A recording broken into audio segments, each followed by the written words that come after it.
Seja bem-vinda, seja bem-vindo. Esse é mais um episódio do nosso ConaCast, o podcast da Conac, onde a gente fala tudo, ou quase tudo, sobre o mercado condominial, sobre aluguel, sobre vendas. E hoje o assunto é um pouquinho mais amplo que isso, mas a gente vai tentar trazer para o nosso universo condominial, é claro. Mas antes de eu falar qual é o assunto, quero já pedir para vocês seguirem o ConaCast nas nossas redes sociais e tocadores de podcast.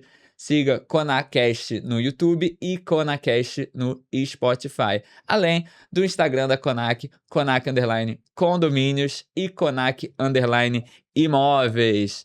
Hoje, quem está comigo para apresentar e comandar o programa é ela, Paula Morgado. Bem-vinda de volta, Paula. Oi, Felipe! E aí, né? Eu acho que esse é um assunto que todos nós estamos envolvidos no mercado de trabalho e os condomínios também, ou seja, todo mundo que tem algum funcionário passou a nossa realidade. O burnout, a ansiedade fazem parte do nosso dia a dia, né? Não é mais algo e que impacta nas relações de trabalho. E agora com a atualização da NR1, e aí? O que a gente faz? Exatamente, Paulo. O tema de hoje vai ser saúde mental no trabalho e falar sobre a NR1, explicar direitinho o que é isso para você que nos ouve e como ela impacta a vida dos condomínios. E para falar sobre esse assunto com a gente, nós trazemos hoje o doutor Jorge Teixeira, mestre em educação, especialista em medicina do trabalho pela AMB Anante e ergonomista pela COP UFRJ. Eu falei doutor, mas você combinou comigo antes de falar professor Jorge, né? Seja bem-vindo, professor. Obrigado.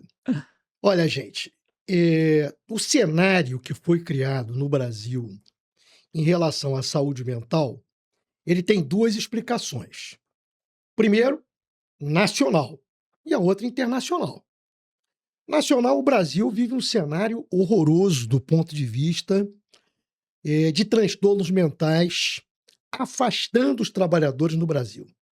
São 546 mil afastados por transtornos mentais. Veja que eu não estou colocando ainda transtornos mentais relacionados ao trabalho. Eu estou colocando transtornos mentais comuns.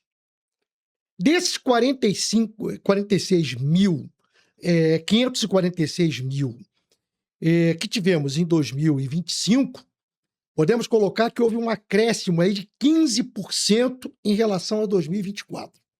Então, isso é uma doideira para a gente parodiar com o cenário que estamos vivenciando, que é uma verdadeira epidemia de transtornos mentais na população.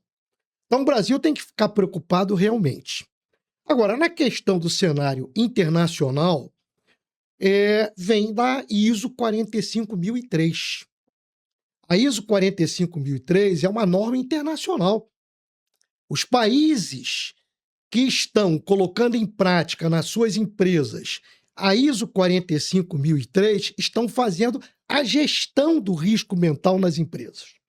O Brasil não pode ficar parado. O Brasil não pode ficar fora deste contexto.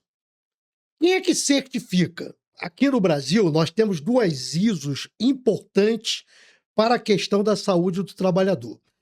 A ISO 45001, que é o sistema de gestão total, envolvendo todos os riscos, físico, químico, biológico, acho que todo mundo está entendendo, né? O risco ergonômico, eu não gosto de falar em risco ergonômico, né? O fator ergonômico, né? E o risco de acidente. A norma regulamentadora número 1, que não é nova, NR1. a famosa NR1, que não é nova, ela existe desde 1978. Ela foi colocada em prática no dia do meu aniversário. Por isso que eu sou mestre de trabalho. 9 de junho de 1978. Então ela não é nova. Só que ela tratava apenas das disposições gerais. Ela era a norma regulamentadora mãe. Então ela hoje incluiu o fator de risco psicossocial relacionado ao trabalho. Em atendimento a quê? A quem é que inspirou o Ministério do Trabalho, a Comissão Tripartite Paritária Permanente, né? Do qual eu fiz parte Eu sou oriundo da Petrobras, mas estive na Fundacentro durante bastante tempo. Era vice-presidente da Fundacentro, depois dirigi a Fundacentro do Rio de Janeiro. Então, assisti a NR1 ser modificada no Ministério do Trabalho. E sei que a influência foi a ISO 45003, que trouxe para dentro da 45001 quem? O risco mental. Ora, nós não podemos ficar em nenhuma empresa, independente do número de trabalhadores, independente do grau de risco de cada empresa, ficar sem colocar em prática não apenas a NR1 com os fatores de risco psicossociais. É colocar em prática o que outros países estão fazendo. A 45003, que inspirou essa ampliação da NR1. Perfeito? Perfeito. Eu já estou curiosíssima, já estou cheia de pergunta aqui, mas vamos apresentar a nossa outra convidada. Vamos, que junto com o professor Jorge, nós trouxemos hoje aqui também a participação da doutora Tatiana Fraga, advogada especialista em Direito e Processo do Trabalho e atualmente parte do corpo jurídico do Sanson Advogados Associados. Bem-vinda, doutora Tatiana. Obrigada pelo convite de vocês. Espero aqui ajudar, contribuir junto com o Dr. Jorge, né? Essa questão que realmente está impactando, como o Dr. Jorge acrescentou, não só no INSS, mas estamos vendo aí um crescente número dos processos trabalhistas por conta do assédio moral, assédio sexual, que é dentro aí, lembrando, um dos fatores dos riscos psicossociais, e o número crescente de processos trabalhistas requerendo indenizações por danos morais, pensões, né, tratamento e custeio para os trabalhadores que acabam, devido a um ambiente tóxico de trabalho, sofrendo, né, e desenvolvendo essas enfermidades, e aí por isso, tendo esses afastamentos tão grandes pelo INSS, com um número tão quantitativo, que hoje estão impactando seriamente. Eu trouxe aqui, na última pesquisa, né, Dr. Jorge pode até complementar comigo, que foram gastos mais de 3 bilhões em saúde mental em 2025. Então, quer dizer, a gente tem aí um número alarmante. Números, então, no processo de trabalho, ainda não temos nenhum fechamento do quantitativo, quanto isso está impactando para a justiça e para as empresas, né? Temos aí que ver que todo o sistema sofre com isso, não apenas os trabalhadores, mas toda a população em si, se você pensar num grau macro da questão, né? Eu acho esse ponto bem interessante, porque quando a gente traz para a realidade de condomínio, e o Dr. Jorge colocou, independentemente do número de funcionários que tem uma empresa, o condomínio é uma empresa. É importante a gente sempre trazer isso. Se eu tenho 2 funcionários, seja um vigia, um ESG de serviços gerais, enfim, se um sai, eu já estou com meu quadro 50% impactado e reduzido. Muitas vezes, claro, nós temos condomínios grandes, com grandes números de funcionários, mas trazendo aqui para uma realidade. Zona Sul do Rio, onde a gente tem os condomínios ali, com no máximo de 10 funcionários no condomínio, a gente também tem que pensar nisso. E sem ser... Claro que tem um lado alarmante, afinal de contas, é uma epidemia, mas como prevenir, como a gente cuida, né? Até a gente teve recentemente num congresso de RH e um médico também trouxe um número que hoje os afastamentos já é o 2º maior índice de afastamento da medicina do trabalho nas empresas, o que demonstra ainda mais. Primeiro, doenças cardíacas, que a gente já fala há muito tempo e que também já se desmistifica, né? Hoje, se alguém tem uma doença cardíaca, ela é tratável e ela não é um tabu.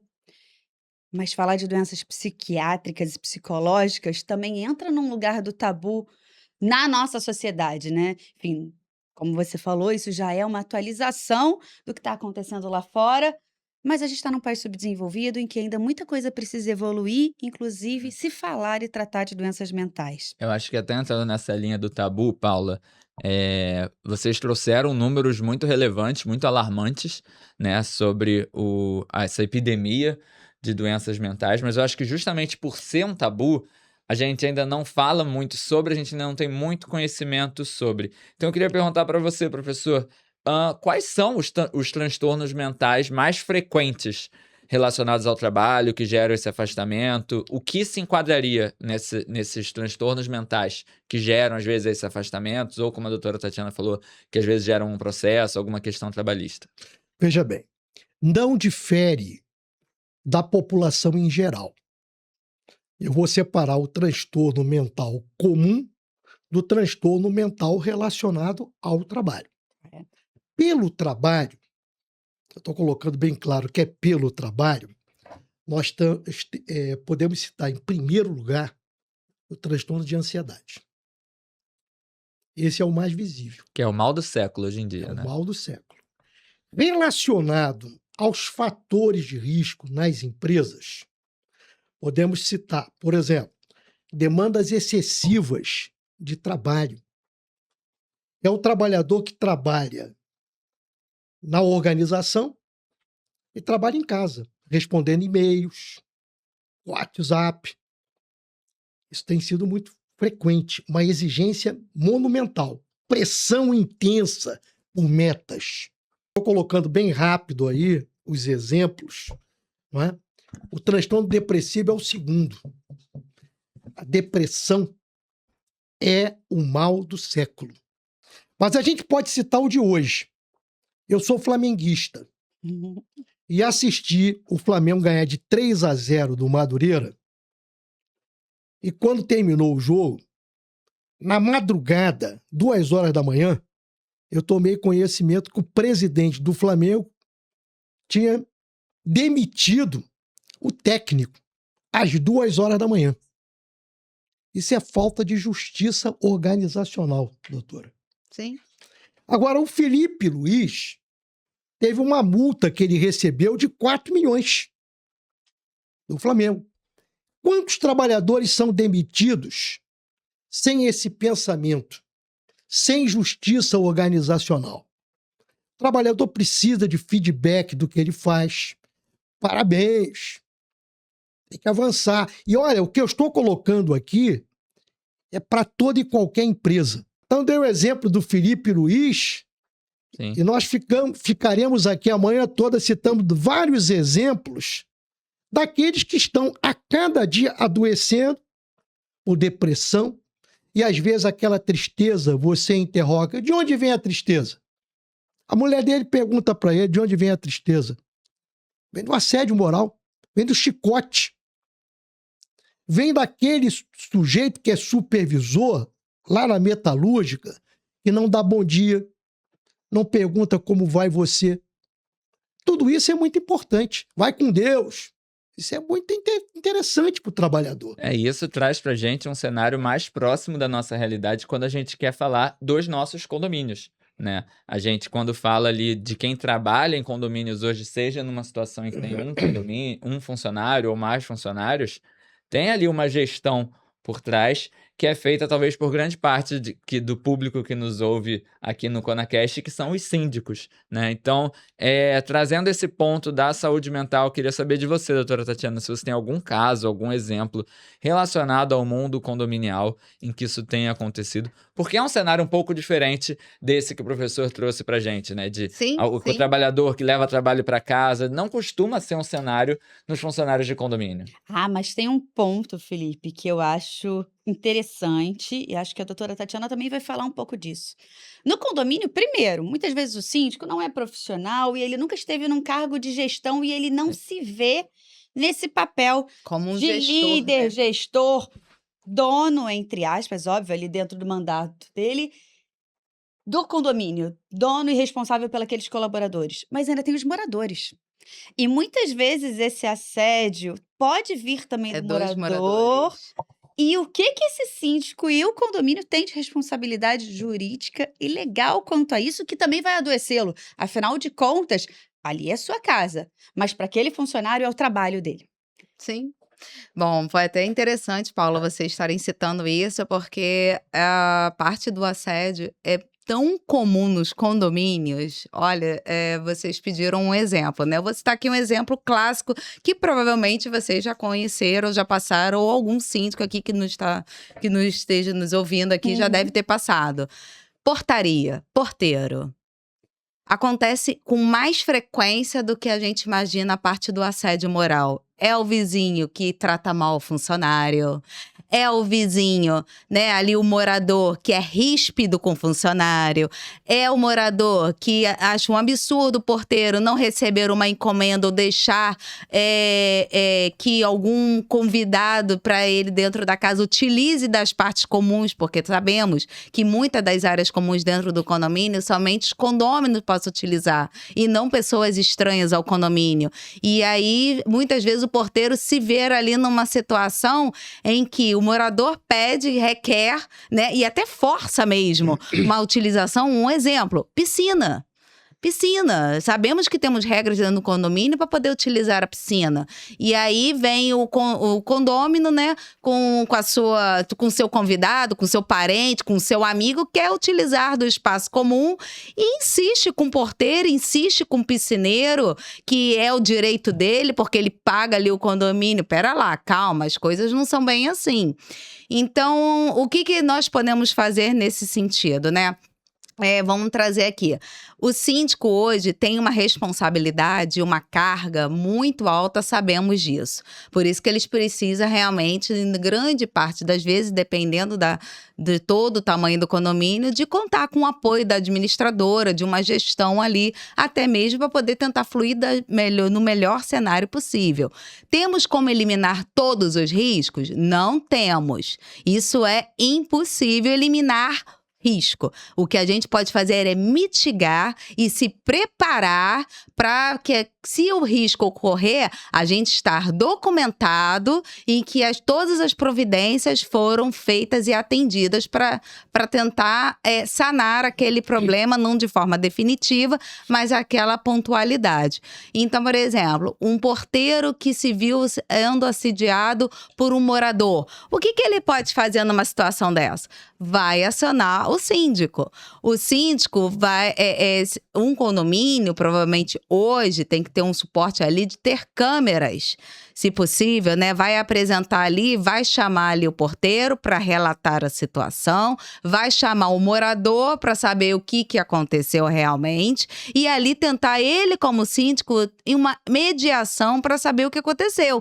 Se isso for realmente comprovado, esse assédio, essa forma, dependendo do tipo de tratamento, verificar se na ata, se o condomínio permite a aplicação de uma advertência àquele morador, aplicação até de multa, né, condominial, dependendo do caso. Isso também é viável, claro, dentro dos poderes que o síndico tem registrado lá em ata da Assembleia, né? Legalmente falando, doutora Tatiana, você está trazendo exemplos em que esse assédio ocorre por parte dos moradores, que a gente sabe, não são os gestores ali desse funcionário, às vezes até acham que o funcionário é dele, né, e não do condomínio, mas legalmente falando, aconteceu, você trouxe pontos de prevenção, óbvio que são muito importantes, mas aconteceu, tem que ir para a esfera jurídica e ser julgado. Quem pode ser punido numa situação? O condomínio, por exemplo, pode ser responsabilizado por um assédio de um morador a um funcionário?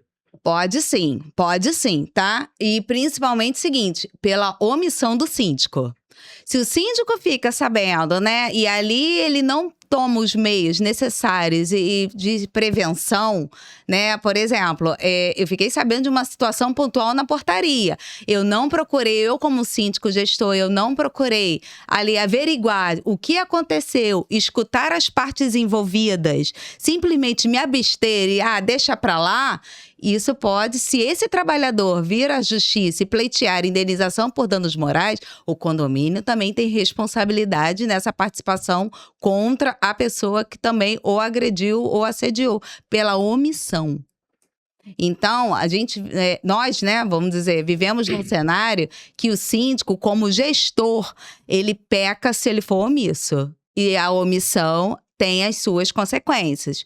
Então, o síndico, dentro de todas as suas atribuições, ele precisa ter o quê? Uma participação mais ativa. E trazer realmente à pauta o que aconteceu ali naquele condomínio, né? Entre as partes. Primeiro, vamos tentar uma mediação. Se não for possível, se a situação for tão gravame, porque isso entra um ponto, Felipe, o seguinte, justamente da questão dos riscos psicossociais. A portaria é um local que a gente tem um risco muito grande por estresse, por ansiedade, desenvolvimento de burnout, uma série de coisas. Tá? Eu tô citando a portaria, que é A uma coisa. função mais comum. É a mais É que a gente comum. pensa logo, né? Funcionário de condomínio a gente Mas pensa a gente porteiro. tem o porteiro, zelador, né? E tem outras funções também tão quanto importantes. Mas é que a portaria ali, como é o carro-chefe, né? Vamos dizer assim, dos condomínios, então eu tô citando bem a portaria por conta disso. Mas o importante é que o síndico, hoje, o que ele precisa fazer como prevenção?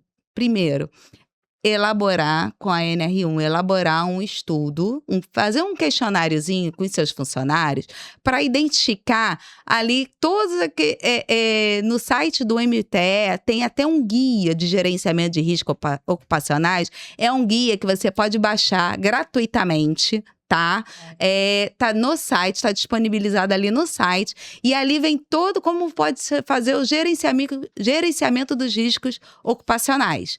Primeiro, ele faz um questionário, levantamento de todas as áreas do condomínio junto a seus funcionários para saber como está aquele ambiente de trabalho, tá? Depois disso, ele vem com um plano de ação. Então, fazer o levantamento, ele ter dados estatísticos, depois verificou que, existe um local aqui que há muita reclamação, que existe várias situações em que podem demandar algum, vamos dizer assim, algum adoecimento ali do funcionário, enfim. Ele traça um plano de ação e aí depois ele começa a executar. Nós temos uma série de ferramentas que ele poderia fazer para poder mitigar. Lembrando mais uma vez, não tem como zerar um risco. O risco existe.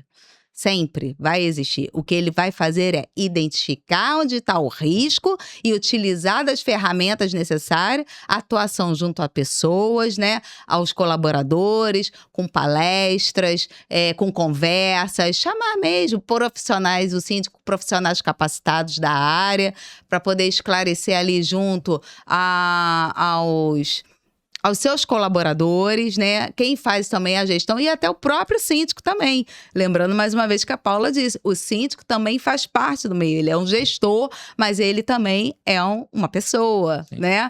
Então, até mesmo para ele saber como lidar com essas situações. Já deixa até aqui, Felipe. Quero os nossos síndicos recebendo esse guia que a doutora falou do Ministério do Trabalho, para que possam começar a se familiarizar, a entender e também acho que desmistificar. Sair só do lugar do medo, do o que é isso, da punição, mas para prevenção, como a gente está tratando. É isso, até para ajudar a entender, falando de prevenção, a doutora trouxe muito bem os riscos psicossociais. Eu queria entender com você, professor, o que são esses riscos psicossociais e como identificá-los? Porque, como leigos, muitas vezes, que são os síndicos em termos de gestão, eles às vezes não vão nem se dar conta de que alguma coisa ali que acontece pode ser, na verdade, um risco psicossocial. E o termo também não é um termo muito agradável de se falar, risco psicossocial. Então, assim, o que é isso? o que é isso, exato? Parece uma coisa já, oh meu Deus.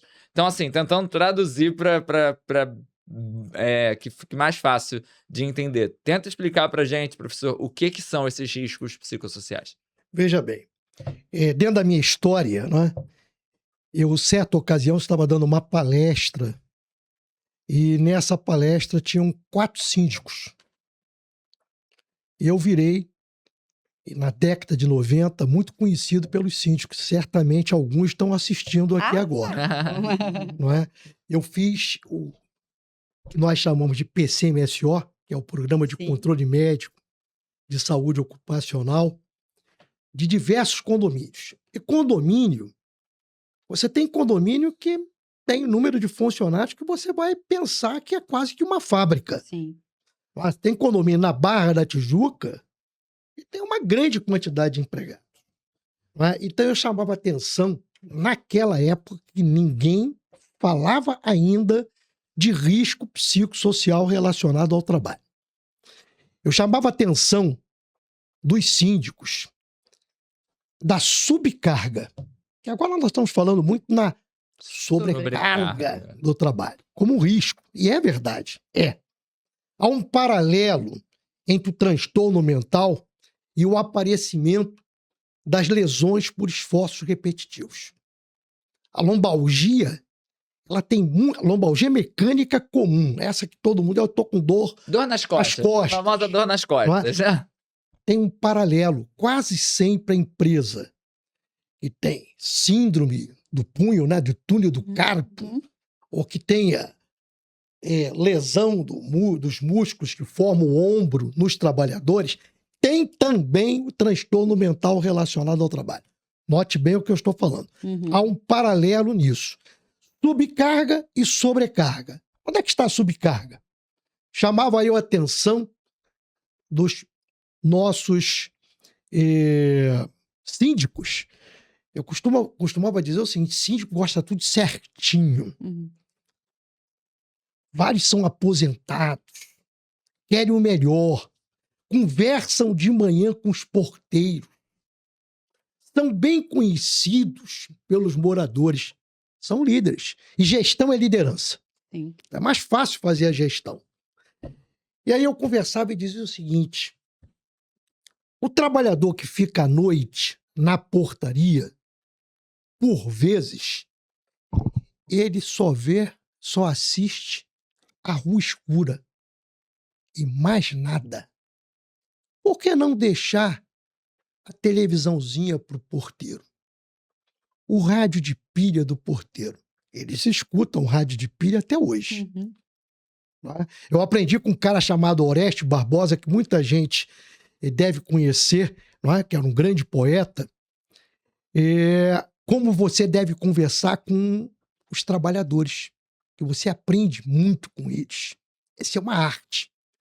Então eu dizia para os síndicos: vamos estabelecer pausas para o porteiro da noite, para ele levantar, caminhar no corredor e não ficar apenas olhando para a escuridão e apertar o botãozinho. Hoje aperta o botãozinho, naquela época não tinha nem botão, tinha que ir lá levantar para abrir a porta, não é? Hoje a coisa está mais fácil. Então tem muita preocupação nossa enquanto médico dentro do programa de controle médico de saúde ocupacional. Aqui eu queria fazer uma sugestão. A doutora falou em questionários, sugerindo. Isso é muito importante. Esse guia do Ministério do Trabalho, eu tenho aqui que dizer para vocês que eu colaborei na elaboração deste guia, ele coloca o seguinte: não existe, de parte do Ministério do Trabalho, nenhuma ferramenta, nenhum dispositivo para você mapear aonde existe na empresa o fator de risco psicossocial. Porém, vai uma sugestão. Estes questionários devem ser, primeiro, sigilosos.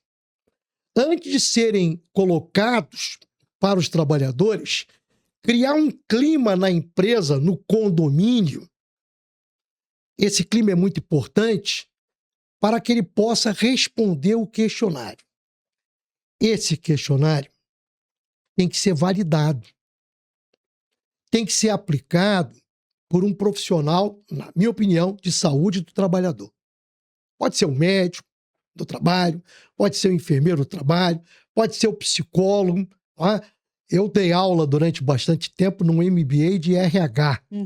Então tinha as meninas lá na UVA, na Veiga de Almeida, e eu dizia para elas: é muito importante que o RH entenda de tudo isso, normas regulamentadoras, este guia, o RH tem que pegar e fazer a leitura. Agora, na hora da identificação e avaliação destes fatores de risco psicossociais relacionados ao trabalho, que não tem diferença da identificação e avaliação do físico, do risco físico, químico, biológico. Não tem diferença. Ele é oculto. Ele é rasteiro. Ele não é visível.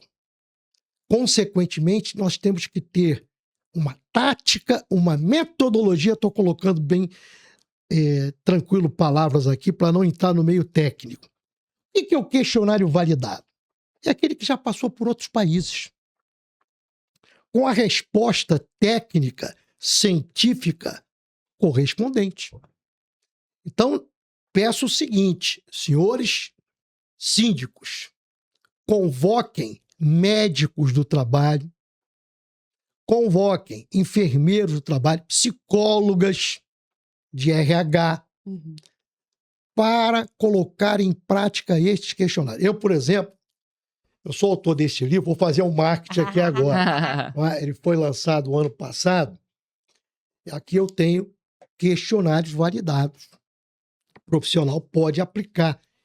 Eu, por exemplo, eu aplico um questionário que é conhecido pela sigla HSE-IT.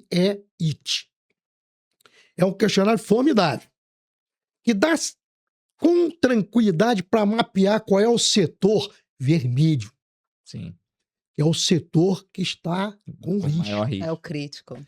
crítico. Aquele que tem o assédio moral. Nós médicos, estamos com um problemão. Porque na hora que fazemos o exame médico ocupacional, nós temos que descrever no ASO. ASO é atestado de saúde ocupacional. Nós temos que descrever o fator de risco. Fator de risco não é risco. O fator de risco é aquilo que vai gerar o risco. É a fonte, é a máquina, é o aparelho, é o homem. O homem é perigoso, ele pode ser perigoso. Sim. O perigo é fator de risco. É o que é intrínseco ao trabalho. É não saber pedir, é não saber dar ordem. É aquele sujeito que pensa que é muito bacana, e no passado até era, da minha geração. Ainda bem que isso acabou com o celular, que ficava para a secretária assim, ó. Vamos tomar um chopp. Isso é assédio. Sim. Ela não é obrigada a ficar durante o horário de trabalho dela recebendo este tipo de insinuação.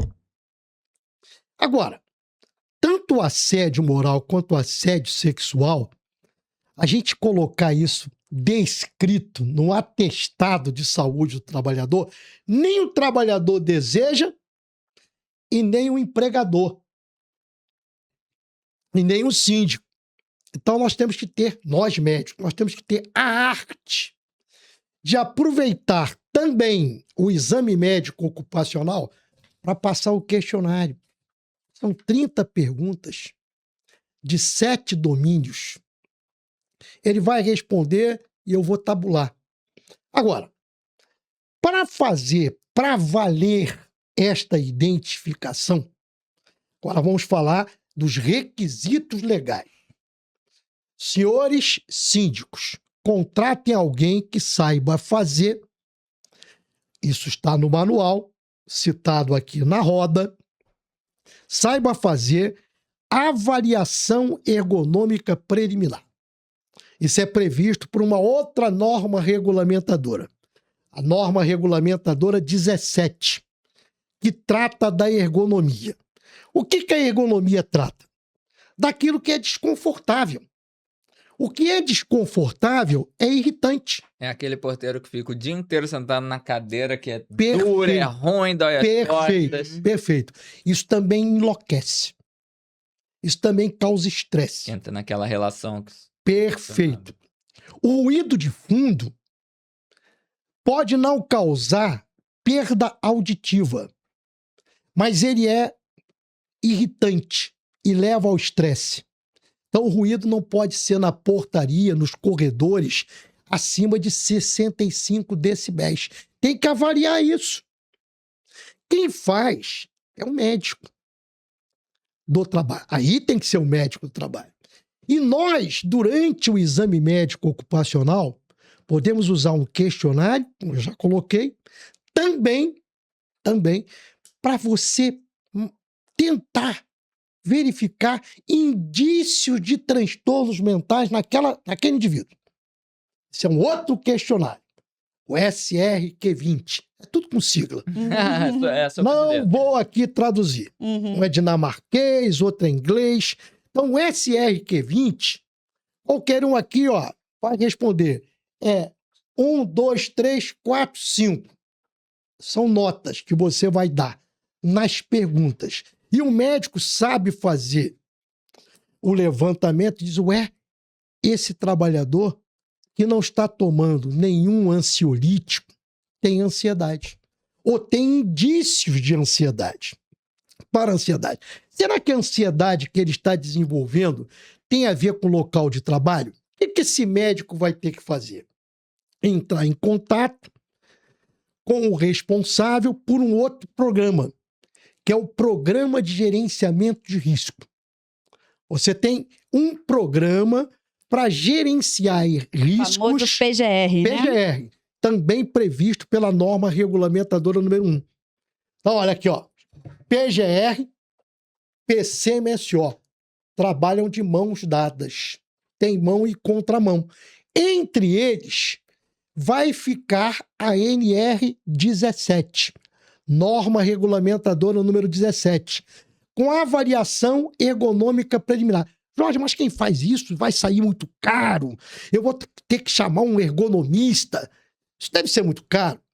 Não. Avaliação ergonômica preliminar, o técnico de segurança, não estou aqui menosprezando o técnico de segurança, ele faz. Sim. Com qualidade. É só ser treinado para isso. A avaliação ergonômica preliminar não é do ergonomista apenas. Qualquer tipo de profissional da área de saúde do trabalhador, de segurança e saúde no trabalho, faz essa avaliação. Esta avaliação é para mim olhar aqui, ó. Epa, essa cadeira é irregular. Essa mesa é irregular. É uma maneira de você desqualificar o que for desconfortável no ambiente de trabalho. E o que é desconfortável é irritante. E gera. Gera fator de risco. Opa, não pode bater. Fator de risco psicossocial relacionado ao trabalho. E voltando até para esses riscos psicossociais, e você mencionou vários exemplos de questionários, falando do primeiro lá que a doutora citou, do Ministério do Trabalho, o professor trouxe um ponto muito importante da importância do sigilo, né, Sim. na aplicação desses questionários. Como fazer isso num cenário, por exemplo, de um condomínio que tem um funcionário? Então, mesmo condomínio que tenha um funcionário, é necessário ser feito. E Mas aí, aí, cadê o como você sigilo? vai fazer? Não, você vai chamar, né, o síndico, vai ou contratar uma pessoa, como o Dr. Jorge disse, e não vai ser feito no ambiente do condomínio, vai em um outro local e vai fazer esse preenchimento. O síndico, ele vai ter acesso. Até mesmo porque vai ter que ser feito um trabalho em conjunto entre o síndico, o Sim. técnico da segurança do trabalho. Porque além disso, além que o Dr. Jorge citou, o PGR, gente, condomínios, síndicos, vocês que já possuem PGR, precisam fazer uma atualização do PGR para inclusão dos riscos psicossociais. Aqueles condomínios que ainda não tenham feito, tentem se atentar o quanto antes, porque isso é norma regulamentadora, é lei. É obrigatório. Então, assim, para aqueles condomínios que não têm o PGR atualizado, favor atualizar o quanto antes. Ainda não iniciaram, óbvio, né? Que é uma lei muito recente, a aplicabilidade dela começou agora em maio de 26. Era para ser aplicada em maio de 25, mas aí deram aquela prorrogação de 1 ano e ela começou agora em maio de 2026. Ainda não tem uma junta, uma auditoria dentro do Ministério do Trabalho e Emprego específica, já começando a fazer as fiscalizações, por ser muito recente. Mas isso pode surgir a partir de um momento. E você precisa ter algumas coisas em mãos. Primeiro, um PGR atualizado, junto com as normas, tá? de acordo, claro, essa atualização feita do PGR, contrate, né, o médico do trabalho ou um técnico de segurança do trabalho que vai poder fazer essa avaliação e essa atualização. Só que o PGR é o último documento. Lembrando, primeiro questionário psicossocial para poder você ali identificar os fatores de risco. Depois você vai montar um plano de ação. Depois do plano de ação, você vai vir o gerenciamento do risco ocupacionais, que é o monitoramento desse plano de ação, o que está sendo executado, e finalmente vir para o PGR, que é o último fechamento com chave de ouro. Se tiver uma fiscalização, auditoria do Ministério do Trabalho, apareceu aqui no condomínio, e aí? Quero saber, cadê aqui? Qual é o plano de ação que vocês têm? Vocês já identificaram? Cadê o PGR de vocês? Né? Que pode acontecer, porque a gente também, não se esqueça, tem canais de denúncia no Ministério do Trabalho. E olha, não é... E não são poucas. E não é mito, né? A gente hoje administra um grande número de condomínios e recebe isso. Então, assim, quem tá falando não é só quem tá querendo, pode se entender como quer vender ou trazer como uma norma e tal. Tá tendo. Assim, a gente recebe dentro dos nossos condomínios notificações do Ministério do Trabalho, situações desse sentido. E foi como a doutora falou, se o condomínio está se prevenindo, vai ficar muito mais fácil uma defesa. vai ficar Respaldado, né? Muito mais respaldado. Hoje a gente precisa, hoje é documentalmente, não tem como. E o síndico responde pela omissão, gente. Mas acho até bom falar isso, me colocando aqui como o cliente, né, que é meu papel. Síndico, você não tá sozinho, sabe? Eu acho que também se coloca um peso muito grande e os profissionais estão aí para isso. Muitas vezes, o condomínio quer economizar e tal, mas você vai criar um problema na frente. Tira isso de você também. É como uma gestão de empresa. Não é o dono da empresa somente e que ele tem que fazer tudo. É contratar, é trazer pessoas para o seu lado, é pedir ajuda e suporte para que você esteja legalmente adequado ali e evite problemas futuros. Porque aí no futuro eu tenho uma ação do Ministério do Trabalho, síndico, por que você não providenciou isso? Síndico, por que você não olhou isso? Então os profissionais, seja médicos do trabalho ou não, estão aí. Tem um custo. Bem, esse custo é de responsabilidade de todo o condomínio. Esse custo vai ser rateado entre os moradores. Não puxa só esse peso para você. Eu vejo muitas vezes, Felipe, isso, o síndico querendo dar conta de tudo. Do valor do condomínio, e aí como ele vai fazer aquela gestão, e aí ele quer economizar, e aí ele quer evitar Não tem como, o síndico Não tem que entender de finanças, de obra, de legislação, de gestão. Não dá, exatamente, é impossível a gente falando de um ser humano que muitas vezes nem é treinado para nada disso. Exatamente. Então acho que entra nisso muito que você falou, Paulo. Muito mais importante é saber pedir ajuda, né?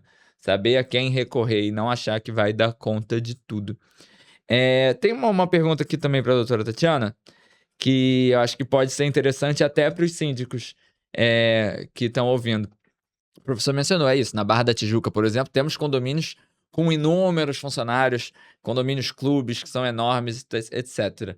A gente tem um movimento trabalhista que, em muitos dos casos, esse tanto de funcionários, na verdade, não são funcionários dos condomínios, são funcionários terceirizados. Sim, E aí, doutora os Tatiana, terceiros. como fica a responsabilidade nesse caso? Então, vamos lá. A gente tem dois tipos de responsabilidade do condomínio, ou a solidária ou a subsidiária. Então, vamos começar um pouquinho, vamos nos Traduzindo. antever, né? Vamos lá.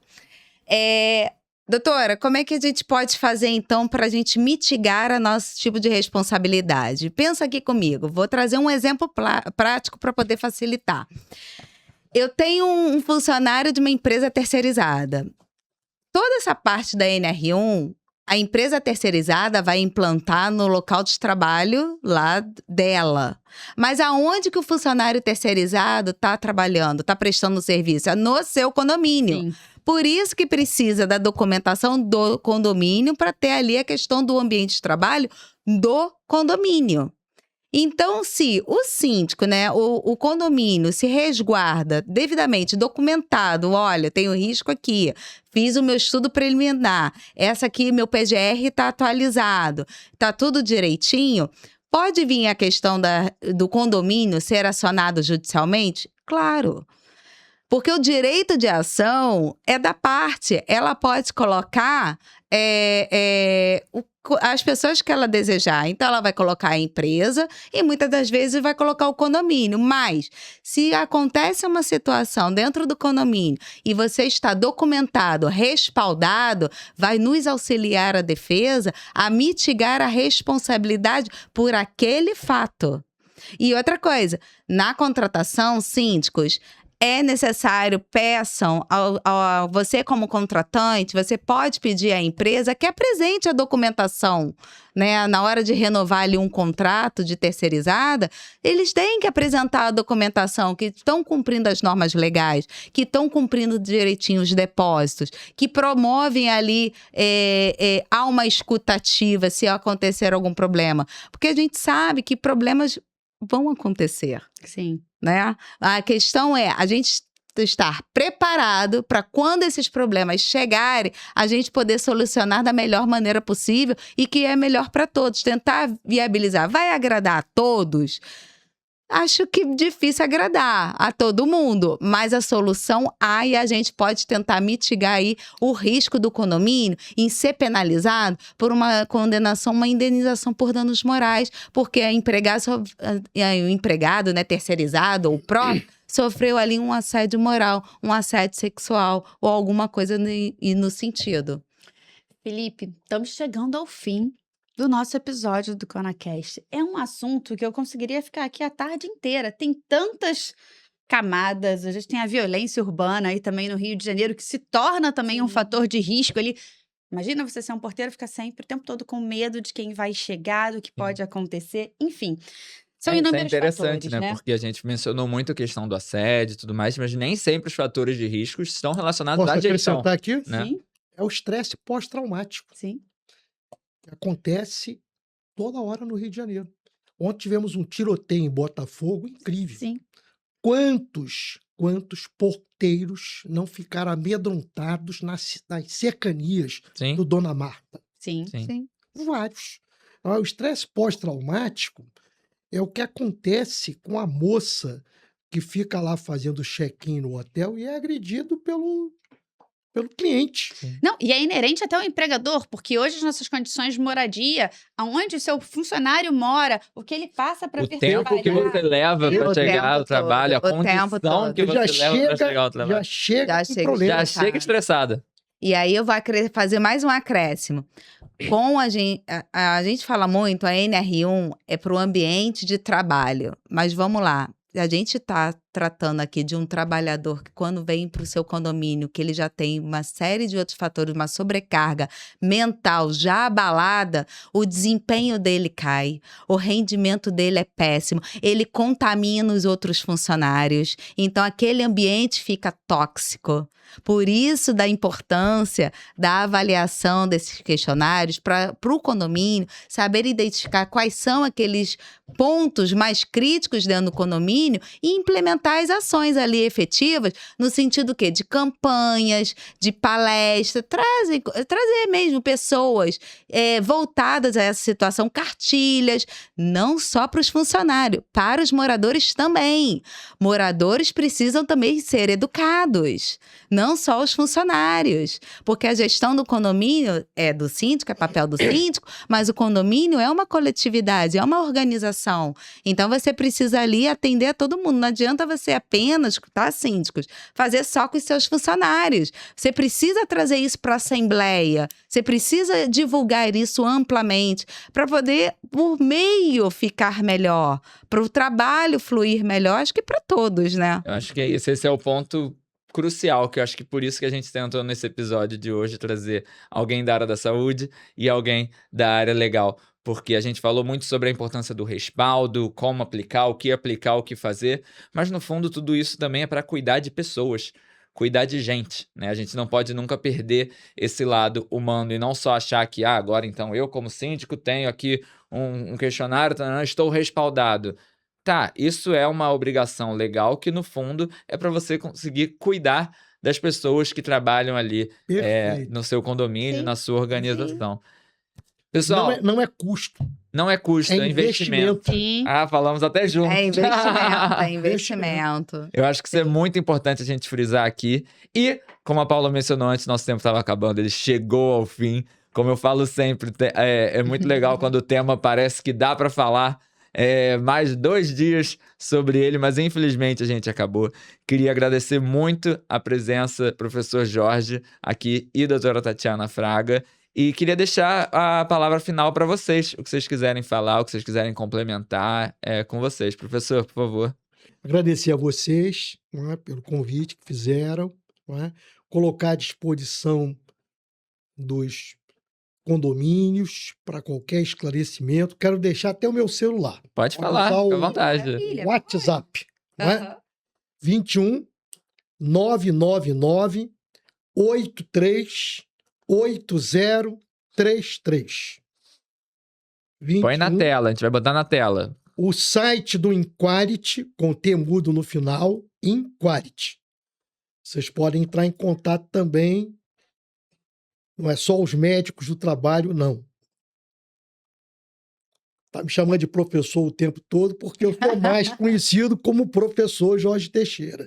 Mas alguns síndicos que estão assistindo vão lembrar do chato do Dr. Jorge. Eu enchi o saco de vocês, mas é para o bem de vocês e para o bem dos trabalhadores. Muito obrigado, foi muito enriquecedor, professor, doutor, como preferir. Doutora Tatiana? Eu agradeço muito aqui pela participação, pelo convite. Eu quero também deixar aqui à disposição o escritório, são advogados, tá? Especialista também aí auxiliar os condomínios de uma maneira geral, tá? Se vocês precisarem da gente para uma consultoria jurídica, também podem entrar em contato. Aqui a gente vai estar à disposição para melhor atendê-los. Muito obrigada pela participação. Imagina, a gente que agradece pelos Obrigado. esclarecimentos. Obrigado. Tchau. Tchau. Tchau, tchau.